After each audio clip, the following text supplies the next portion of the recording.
नाही यावरती कोणतेही भाष्य करणं सबज्युडिस मॅटरवरती हे संविधानिक पदावर मी आहे.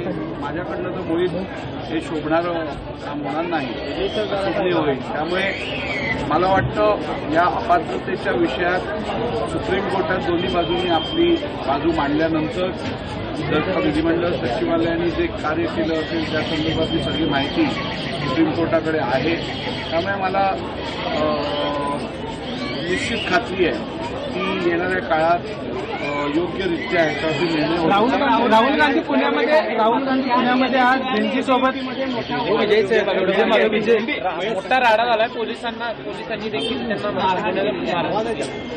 त्यांना बघा, विरोध प्रदर्शन करणं हा लोकशाहीचा अधिकार आहे.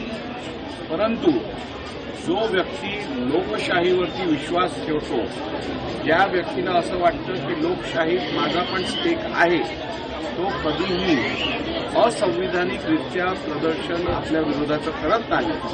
विरोधाच्या नावावरती आपण जर का हिंसाचार किंवा एका प्रकारची अराजकता पसरवण्याचा प्रयत्न करत असाल तर निश्चितपणे असंविधानिक कृत्यावरती योग्यरित्या कारवाई करणं हे प्रशासनाची जबाबदारी आहे. राहुल गांधींच्या आजच्या कार्यक्रमाकडे तुम्ही कसं बघताय? राहुल गांधींच्या पुण्यात बघा, राहुल गांधींना खरोखर या देशातल्या युवा पिढीबद्दल आणि त्यांच्या समस्यांबद्दल जर का आपुलकी असतील किंवा त्या संदर्भात चिंता असतील तर इतकी वर्ष ते लोकसभेचे सदस्य आहेत, विरोधी पक्ष नेते आहेत, त्यांनी कधीच आवाज उचललेला दिसून येत नाही.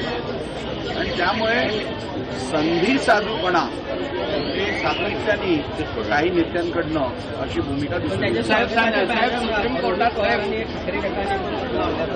तुम्हाला अपेक्षा आहे का की रोहित पवार आणि ठाकरे गट त्यांच्या विरोधात लढाई लावतात?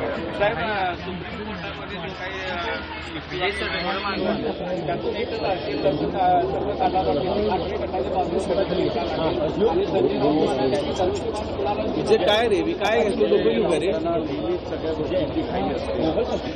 घाईच आज त्यांना आणि त्यांच्या पक्षाला या परिस्थितीत आणले आहे, त्या घाईने. आणि त्यामुळे अजून एका बाजूचा युक्तिवाद झालाय, दुसऱ्या बाजूची सुरुवातही केली नाहीये. तुम्ही निकाल पण देऊन टाकलात का? संजय राऊतांनी आता शहाणा माणूस तो असतो जो आपल्या चुकांमधून शिकतो. संजय राऊतांनी किमान आता तरी आपल्या अतिघाईच्या स्वभावामुळे स्वतःचं पक्षाचं आणि पक्ष नेतृत्वाचं काय नुकसान केलं याची जाणीव ठेवावी.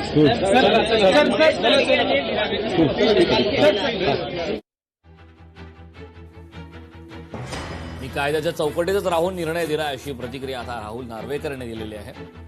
राहुल नार्वेकर यांनी यावेळी माध्यमांशी संवाद साधलेला आहे. महत्वाच्या शिवसेना सुनावणी संदर्भातल्या या निर्णयावरती राहुल नार्वेकर यांच्यावरती वारंवार टीका सुद्धा झालेली आहे. मात्र या निर्णयासंदर्भात प्रतिक्रिया देत असताना मी कायद्याच्या चौकटीतच राहून निर्णय दिला अशी प्रतिक्रिया नार्वेकर यांनी दिली.